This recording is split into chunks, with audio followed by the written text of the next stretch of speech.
It's like a family tree, part of you and part of me. And if we should separate, go your own way, I won't wait. Autoridades, señor alcalde, señor concejal, amigas y amigos del flamenco, hoy vamos a celebrar el Día Internacional del Flamenco en Ojén. Y en primer lugar, y antes de nada, le voy a dar la palabra y voy a llamar a este escenario al alcalde, si es tan amable, señor alcalde. Vamos a darle un aplauso, por favor.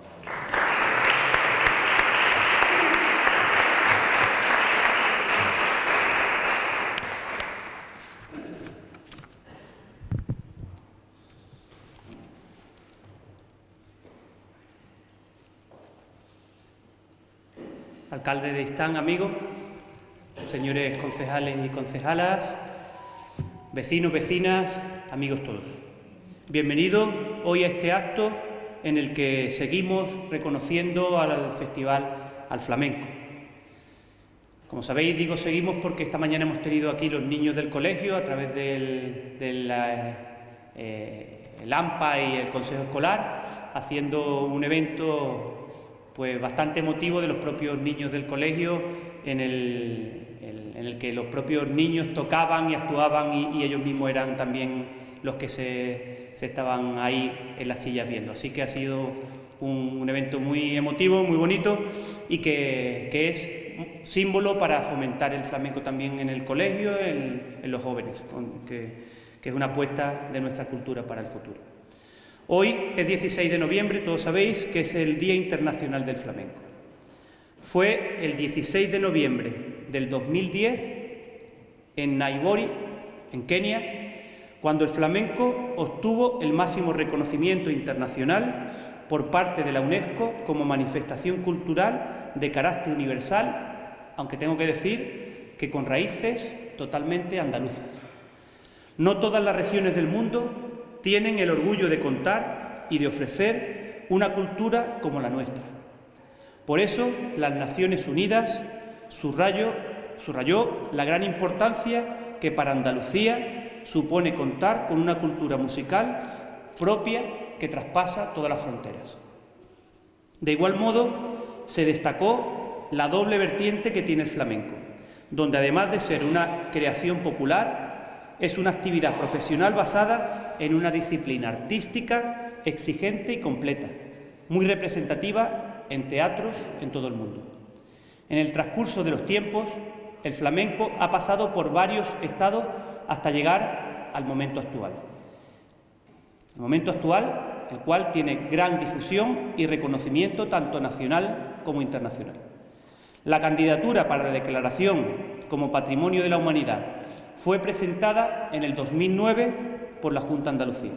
Además, contó con el apoyo y el consenso de algunas comunidades autónomas como Murcia, Extremadura o el Gobierno Central Español.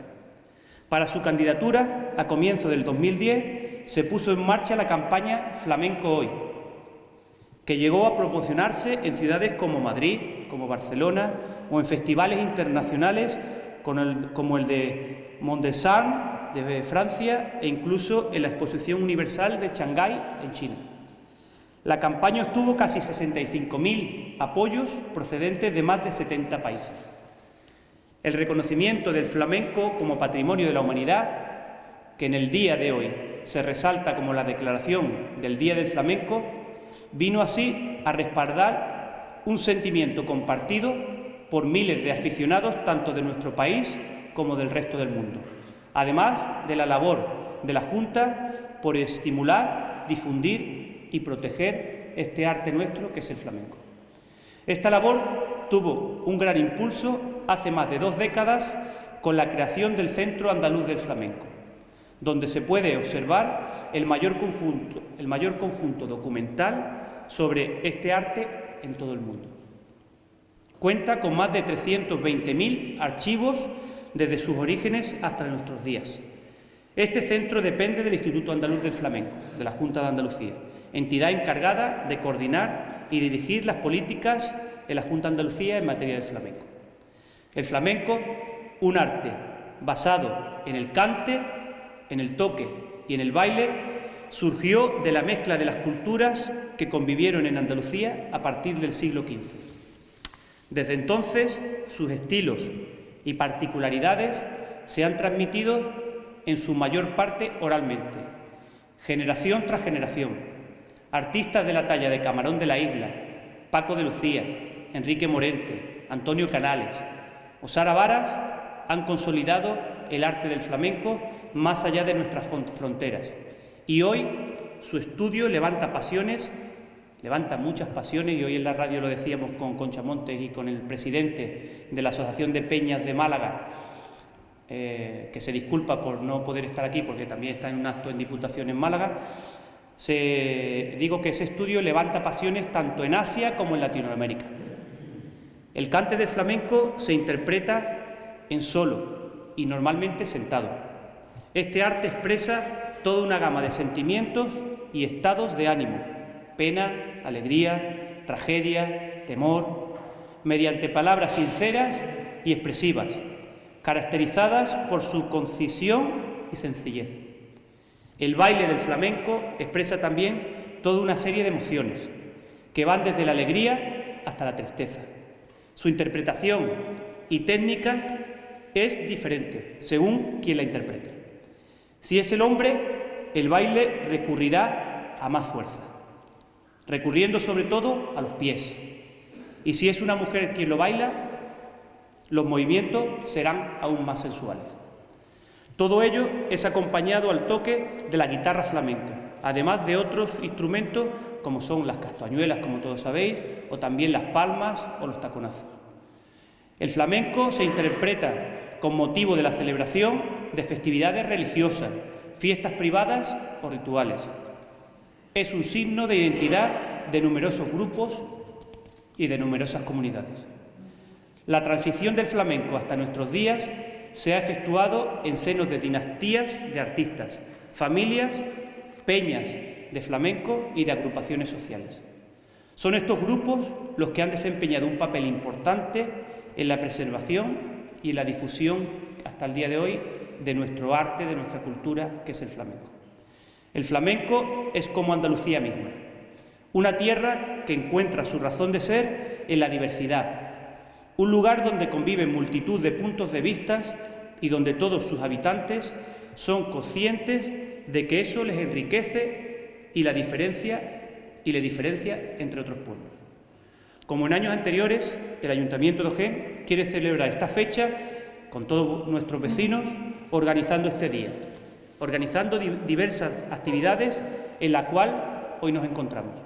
De esta forma, esta fecha se convierte en un motivo para celebrar nuestra cultura, para afianzar el conocimiento y la difusión del flamenco, de su trascendencia y de su valor patrimonial para todos.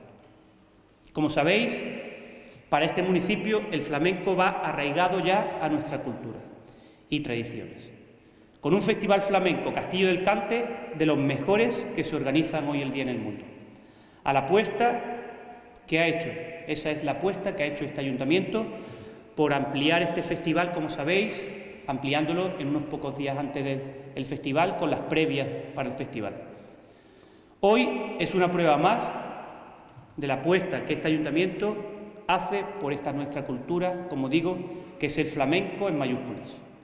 Termino mis palabras deseándoles a todos el disfrute de lo que hoy se ha organizado y pidiéndoles siempre que no dejemos de apoyar el flamenco, para que siga siendo nuestro patrimonio cultural más identitario. Muchas gracias.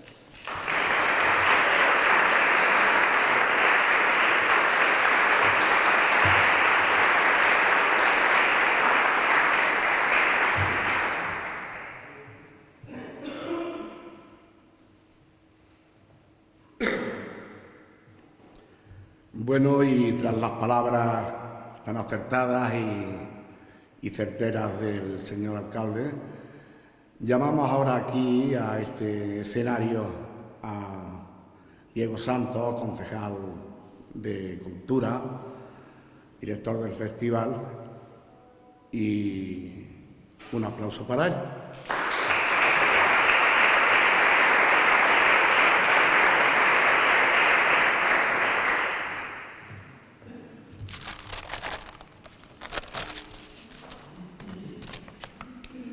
Buenas noches. En primer lugar, daros las gracias por acudir un día como hoy a un acto reivindicativo como este, cultural como es el flamenco. El 16 de noviembre de 2010, la UNESCO declaraba al flamenco Patrimonio Cultural Inmaterial de la Humanidad. Con este motivo, la Junta de Andalucía decidió años más tarde instituir esta fecha como el Día Internacional del Flamenco, con el fin de reivindicar la condición del arte flamenco como manifestación cultural única y múltiple. Este año, la Junta de Andalucía también ha organizado más de un centenar de actividades para celebrar la jornada. Incluye actuaciones, galas, conciertos, conferencias, presentaciones de libros, mesas redondas, exposiciones, proyecciones, talleres y actos organizados por las distintas peñas flamencas que también forman parte del elenco del flamenco. Este pueblo se suma a la celebración de este día con un proyecto donde tendremos una conferencia ilustrada titulada El canto primitivo andaluz, Manuel de Falla estaba equivocado, así como una actuación flamenca en el cante con Sergio Gómez el Colorado y en la guitarra con José Fermín Fernández. Ya lo decía el alcalde en su anterior intervención, esta mañana en este mismo espacio los alumnos del Colegio Público Los Llanos de este municipio han celebrado el día, y esto es una señal muy importante, ya que el flamenco necesita de esos ingredientes: juventud, formación y educación. Gracias al colegio en su totalidad y al AMPA por aportar en este día con su presencia, ¿no?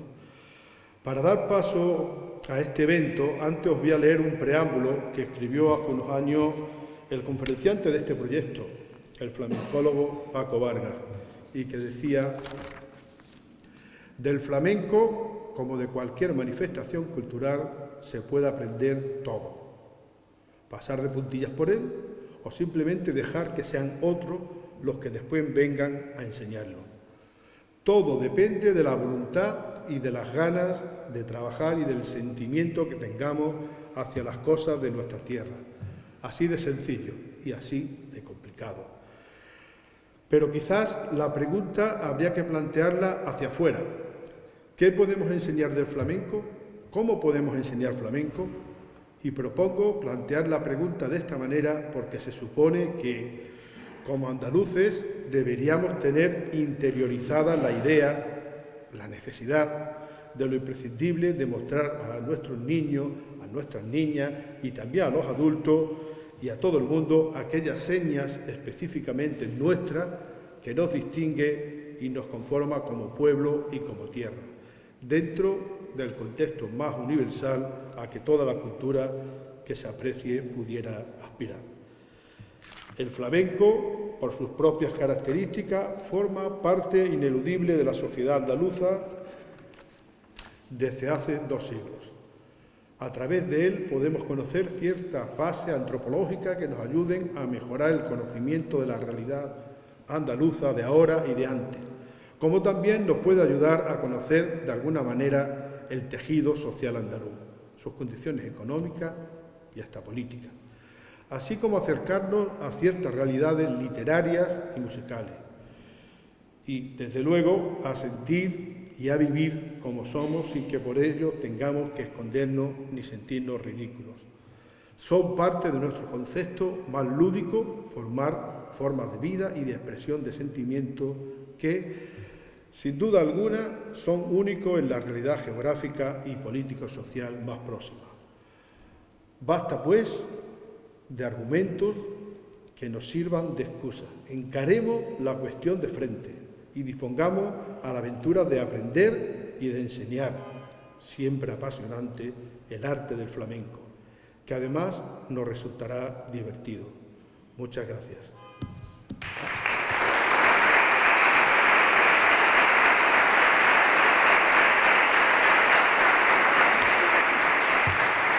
Ahora le doy paso al ponente, a Paco Vargas, al cual le pido un fuerte aplauso.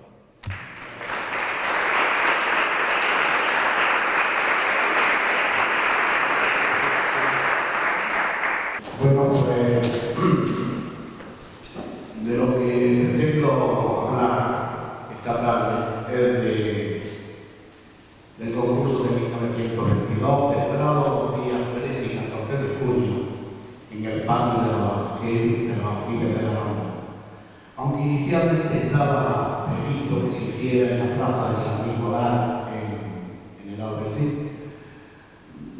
hubo unos cambios posteriores porque creyeron que allí en la plaza no cabría la gente que se enteraba y efectivamente se lo llevaron a ese escenario que es donde se hizo definitivamente. El cartel que estamos viendo es de Manuel Ángeles Ortiz, Víctor Granadino y de Menegildo Blanco, aunque ha pasado a la posteridad y a la historia como Manuel Ángeles Ortiz. Ya si se fija, el cartel era un cartel absolutamente distinto a lo que se hacía entonces en los espectáculos y en la ópera flamenca y otros lugares. Era un cartel de corte cubista que tanto sorprendió en Granada que estuvo a punto de no ser publicado, aunque finalmente sí se publicó y fue, lógicamente, el que ha pasado a la historia y el cartel anunciador. Pero claro, cuando queremos hablar del concurso de Cantejondo de 1922, no podemos hacerlo desde la perspectiva actual. Yo creo que es un error, sino trasladarse en el tiempo, 100 años atrás, y ver cómo estaba el flamenco entonces, de qué manera estaba evolucionando, cómo era Granada, cuál es su ambiente flamenco y cuáles fueron los verdaderos protagonistas. Ahí se ve la nota de los Alquiles. Claro, cuáles eran los verdaderos protagonistas de todo aquel evento que llamó la atención y creó una polémica enorme, no solamente en Granada, sino en toda España. Y se da la circunstancia, además, de que hasta entonces, digamos, intelectuales y poetas, gente de grande cultura, se habían ocupado poco, muy poco, de lo que era el arte flamenco en sí. Se veía como algo más popular, más ajeno al mundo de la cultura.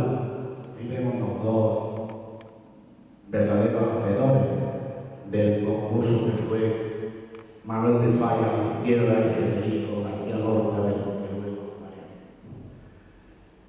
De tal modo decía que todos estos intelectuales logran un verdadero debate, ya no solamente en torno al arte flamenco, al cante flamenco, sino a la cultura en general. Fíjense, si no, los nombres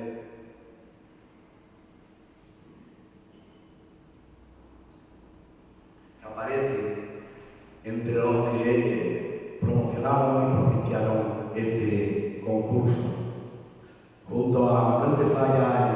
músico gaditano, y Federico García Lorca, ya entonces un poeta conocido. Ahí vemos una fotografía donde en primer plano vemos a Federico y a Falla y parte de todo aquel comité que nació fundamentalmente del Centro Artístico y Literario de Granada. Decía que junto a don Manuel de Falla y Federico, pues había nombres como don Fernando de los Ríos, Hermenegildo Giner de los Ríos, Manuel Chávez Nogales, el gran periodista, el pintor Ignacio Zuloaga, el escritor y pintor Santiago Rusiñol, el escritor Eugenio Noel, que curiosamente había sido un gran antiflamenquista, pero ante este hecho insólito y distinto para la época, se unió al grupo de intelectuales que lo apoyaron. El poeta Salvador Rueda o el periodista, escritor y autor Ramón Gómez de la Serna. Sin embargo, a pesar de todos esos apoyos, en Granada tuvo una oposición feroz, sobre todo por parte de publicaciones como la revista La Alhambra y el periódico local La Opinión. Ante ese estado de cosas, Manuel de Falla piensa en atraer otros músicos de Europa y llama y reclama la ayuda y el apoyo de Rimsky-Korsakov y de Mikhail Glinka para defender la legitimidad y la esencia del cante jondo. Fíjense, toda vez que se unen los defensores del mismo, los compositores rusos, a través de su contacto con el anacronismo musical, esto fue un movimiento que hubo en Granada en torno al nacimiento y reivindicación de la música popular, que se habían, decía, empapado a estos dos grandes músicos de la música local granadina, que formaban parte de los cantes populares que darían lugar al cante jondo según don Manuel de Falla. Sin embargo, don Manuel de Falla, bajo mi criterio, estuvo desacertado en el principio, en tanto en cuanto que él ingenuamente pensaba que echando mano de artistas no profesionales, gente ignota del pueblo, iba a conseguir la esencia que hasta entonces él veía perdida o en vías de desaparición. Así ocurrió que él no tuvo en cuenta el movimiento musical que se estaba dando a nivel del flamenco en España. Porque en 1922 ya don Antonio Chacón, el gran papa del flamenco, el gran adalid de todos los cantadores, y un poco la imagen y el espejo que todos se miraban, era un hombre ya muy mayor, de hecho murió 7 años después y estaba en sus horas bajas. Y don Manuel de Falla no vio que otras voces emergían, como está ocurriendo ahora y como ha ocurrido a lo largo de la historia del flamenco, eran los casos de Marchena, de Marchena, o Manuel Vallejo, de la Niña de los Peines, de Escacena y tantos otros. Todos ellos protagonizaron una época que fue una época, digamos, revolucionaria.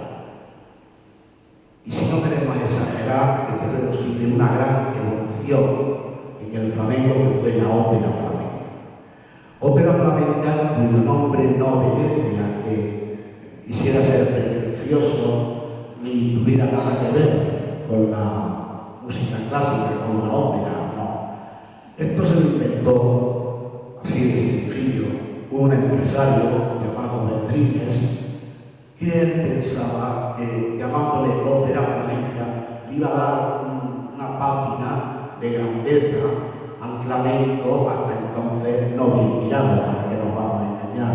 Veníamos desde los cafés cantantes, donde esa fotografía es de Názar de Morón, uno de los ganadores que conoceré después. Decía que venía desde la historia de los cafés cantantes mitad del siglo XIX en adelante, hasta que comenzó esta época llamada de ópera flamenca y que duraría prácticamente hasta los años 50 del siglo XX. Bien, pues para darle ese color distinto, esa imagen quizá de más grandeza, este hombre que era muy espabilado, un empresario de espectáculo, le puso el nombre de ópera flamenca, pero insisto, nada que ver con lo que todos conocemos con el nombre de ópera. Claro, ante toda esta situación, y teniendo en cuenta que Granada en 1922 era una ciudad pequeña, triste y ensimismada, envuelta en sueños y con escaso peso cultural, si efectuamos una afamada universidad,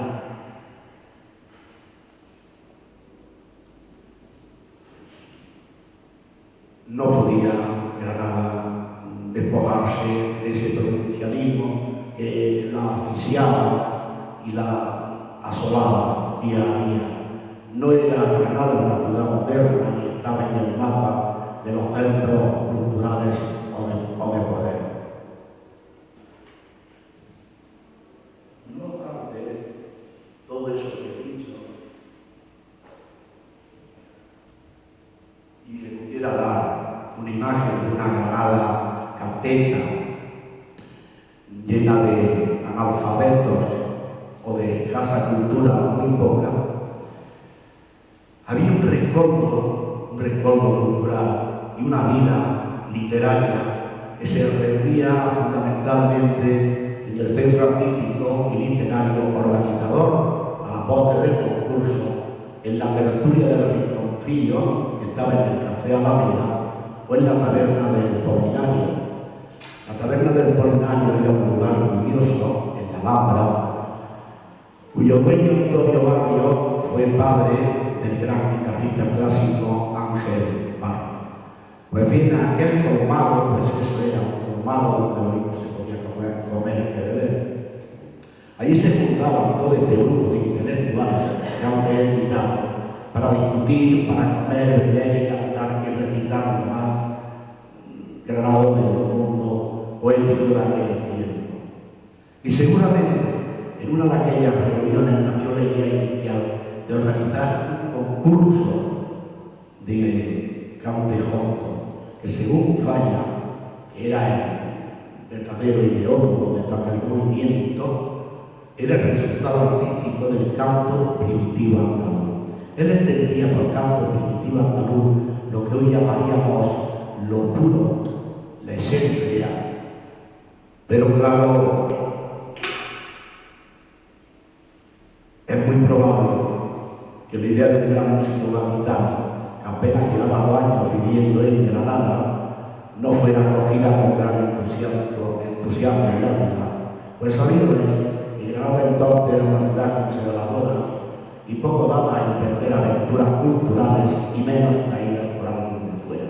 De ahí probablemente la discrepancia inicial a la que he hecho alusión al principio, que no fueron sin embargo impedimento para la celebración final del evento.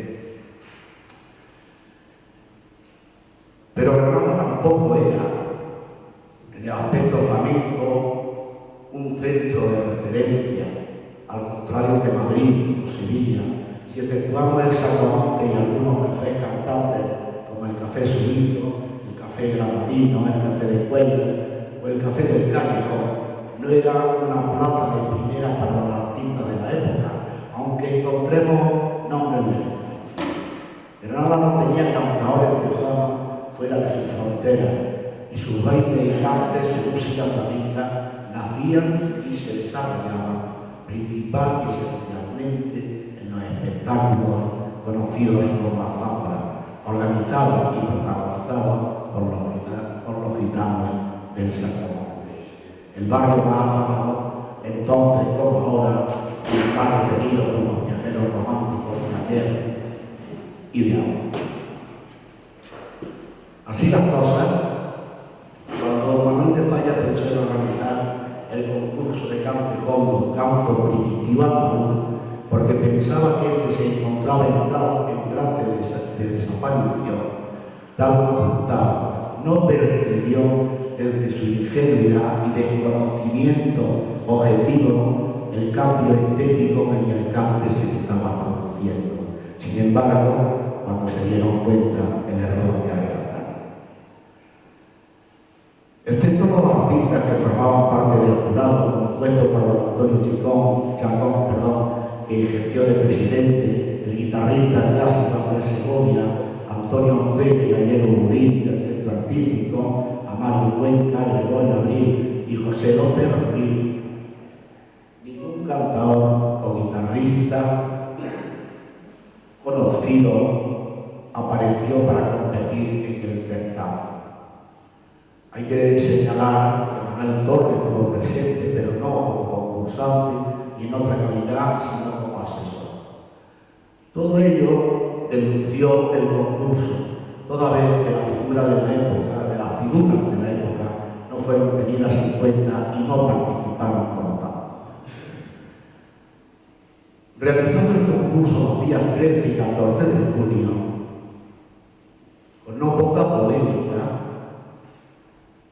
se concedieron los siguientes premios. Fíjense los nombres y verán que apenas son conocidos ninguno de ellos. El premio Zuloaga, que valía 1000 pesetas, que era poco dinero para una época, se le entregaron al cantador Diego Bermúdez Gala, el Tenazas de Morón. Se dio otro premio de 1000 pesetas al niño Francisco Ortega Caracol de Sevilla, que en realidad se refería a Manuel Ortega Juárez, Manolo Caracol, que era efectivamente con 13 o 14 años un niño. Un premio de 500 pesetas a la niña Carmen Salinas de Granada, absolutamente desconocida. Otro de 500 pesetas a Curro Hierbabuena, que en realidad es Franquito Hierbabuena, de Granada, y José Soler de Linares. Otro de 300 pesetas a la señorita Gaspacha, que en realidad se refiere a María la Gaspacha, una gitana del Sacromonte. Y premios de 125 pesetas a las niñas Gloria y Margarita eran de Granada.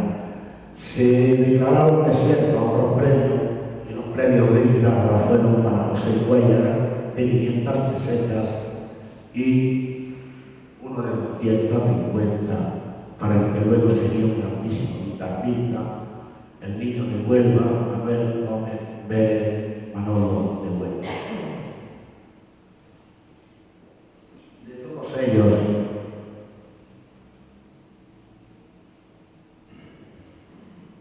efectivamente no profesionales en esa época, hemos de señalar dos que luego sí fueron profesionales y tuvieron que comenzar.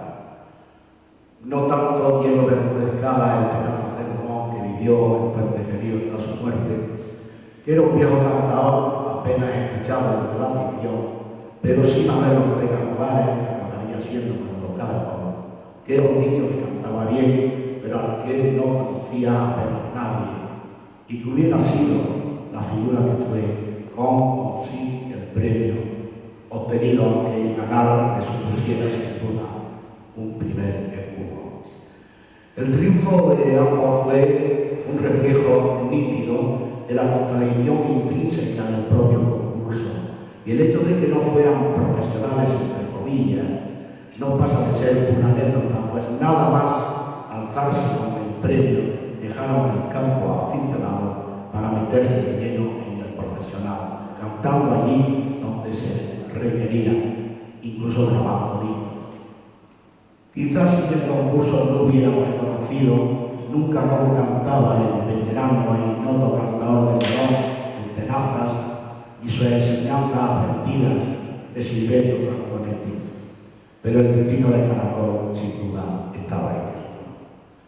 Del resto de premiados, casi todos de Granada, únicamente Francisco Gámez, Franquito Hierbabuena, tuvo nombre en Granada y dejó además una influencia clarísima en cantadores que llegan hasta nuestros días y tuvo amistad e influencia también sobre José Vargas Soto el Cojo de Málaga.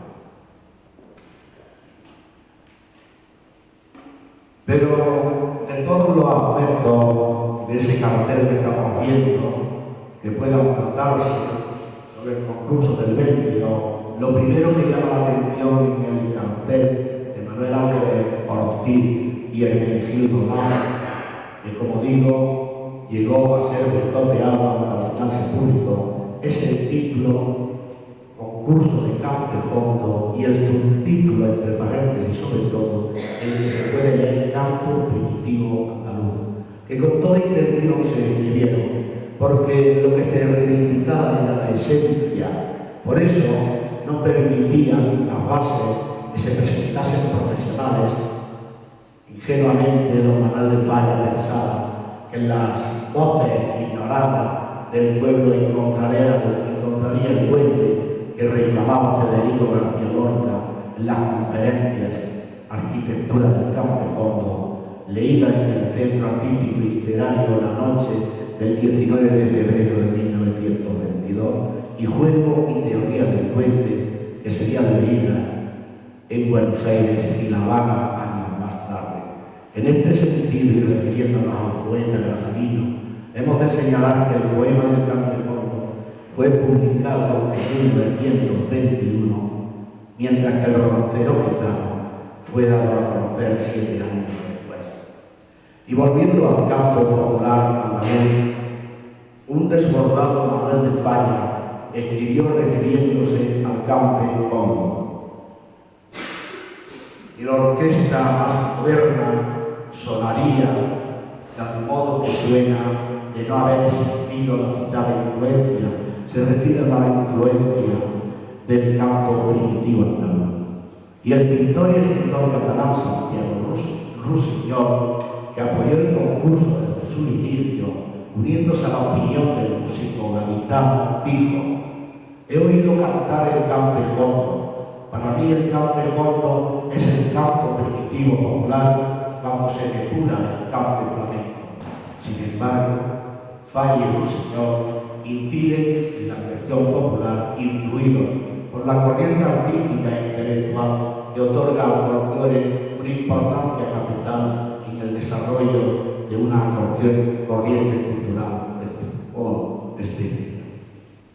Asimismo, el nacionalismo musical al que pertenecían Albeni y el propio Falla, y la poesía de la conocida como generación del 27, Lorca, Salvador Rueda, Luis Cernuda, Pedro Sabinas, etc., beben en lo popular para convertirlo en arte.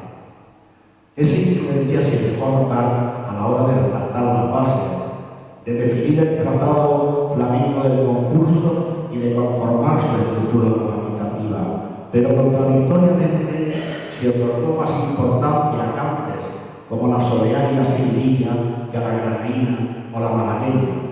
Y la razón pudiera estar en la inclinación de los organizadores por los gitanos como impulsores del nacimiento del Campe Hondo, cuando todos sabemos que influyeron pero que no fueron los creadores, o simplemente por desconocimiento. Fíjense que para Manuel de Falla, auténtico ideólogo del certamen, pero desconocedor del mundo flamenco de cuando entonces, o para Federico García Lorca, que con 24 años era poeta, efectivamente, un buen poeta ya, pero no se sabía el cante. Federico García Lorca se acercó al mundo del cante a través de su amigo Ignacio Sánchez Mejía, en Torero, que en su juerga del Cortijo, en Sevilla, pues solía invitar a Manuel Torre y a otros gitanos de la época.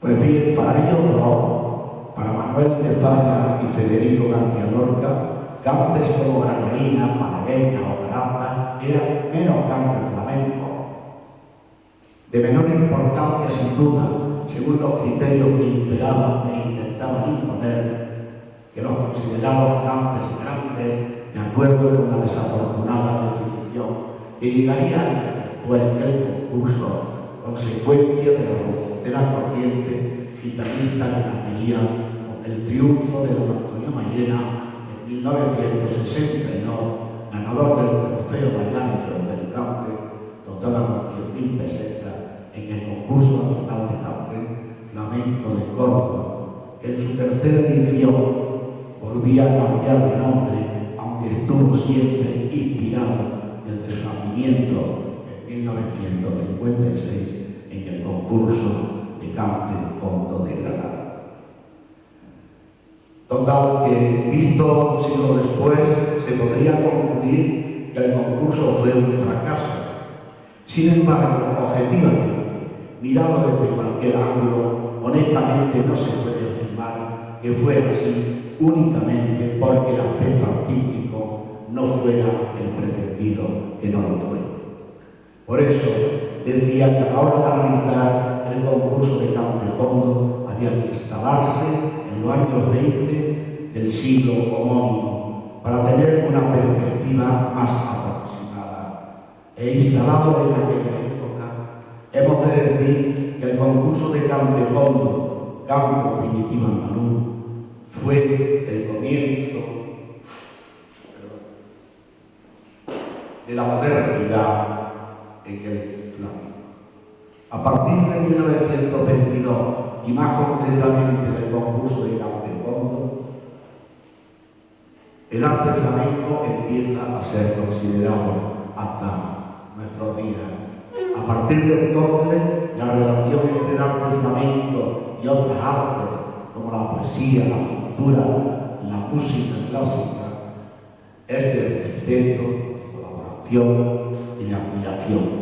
Y esa admiración, sí, esa la debemos, y ese recuerdo admirativo es indudable para todos los que lo organizamos, pero sobre todo para el de Falla, el músico gaditano, y para Federico García Lorca, el gran maestro. Muchas gracias.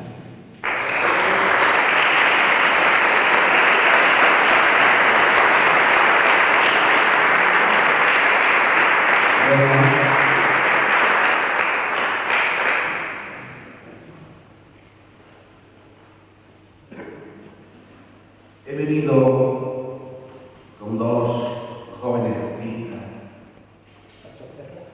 granadinos, que traen además un programa adecuado al tema de la conferencia.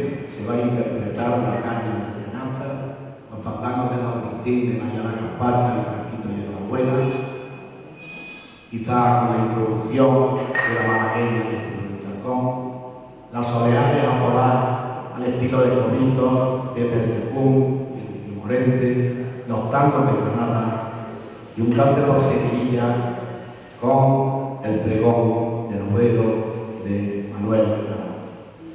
Estos artistas, empezaré por el primero, avisa de María a Sergio Gómez Coronado, Fermín Fernández, y dile que se le vea para acá. Allá hay conmigo aquí. Bueno, Sergio Gómez, conocido artísticamente como el Colorado, representa a una saga centenaria, la de los Colorados, que ha formado parte del flamenco granadino desde tiempo inmemorial. La pertenencia a esa estirpe de onda rellambre flamenca ha sido decisiva tanto en su trayectoria como en la tradición que impregna de principio a fin su cante. Sergio es un cantador con larga experiencia que puede presumir de 3 primeros premios en el prestigioso Festival Internacional del Canto de los Minas de la Unión, donde entre 2007 y 2008 se alzó con el trofeo de las modalidades de soleá, dinamita y farruca, entre otros muchos galardones. La tradición familiar, aprendida de su padre Antonio Gómez del Colorado, desaparecido el pasado mes de agosto, su tío José Gómez, el mayor de la saga, desaparecido hace unos meses, y el también fallecido Enrique Gómez, el menor de ellos, así como de otros artistas de la saga como Rafaela Gómez, el Moreno, Raúl Mil o Raquel Larrecón de Málaga son la base de su trabajo y después de más de 20 años de experiencia en los mejores tablaos y escenarios de toda España e incluso en algunos festivales en el extranjero, acompañando a los más grandes artistas. Sergio Gómez, en Como mi sangre, la primera obra que grabó, su primera referencia como solista principal, presenta aquella primera obra llena de temas propios con la colaboración especial de Pedro Bermaíno, Pepe Luis Carmona, Jerónimo Maya, Bernardo Parrilla, Mariñán Funcionado, Antonio Gómez del Toro, su padre, maestro y mi amigo. Con él viene un jovencísimo guitarrista de un pueblo de Granada, Ignayor, autodidacta en un principio, nacido en 1995. Es ganador del Gordón Minero en 2019, en el Festival Internacional del Cante de la Colina de la Unión, que se ha ganado, después de formación y de mucho estudio, ser uno de los guitarristas flamencos con mayor proyección en el momento. Su afición a la guitarra flamenca con apenas 11 años y desde muy joven ya actúa como profesional. Entre sus logros destaca haber conseguido, como decía, el Gordón Minero en el Festival del Cante de las Minas y premio que suma al Nacional de Guitarra del concurso de Flamenco del Córdoba. Además de sus numerosas actuaciones en España, en 2017 y 2019 viajó a China y Japón con la compañía del ballet flamenco de Javier Marcos, con quien estuvo más de 2 meses de gira. Ellos dos, esas dos voces jóvenes, granadinas, atentas y fieles a las enseñanzas que han recibido, subirán a este escenario, mientras que yo trabajo y les pido un fuerte aplauso para ellos.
Buenas noches.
¿Y quién se quiere acordar de mí?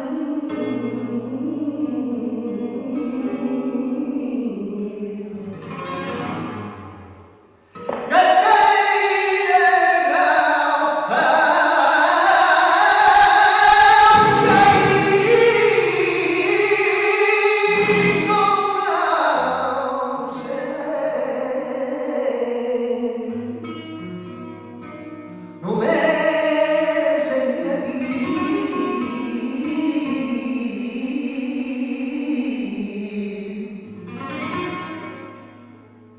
No me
pero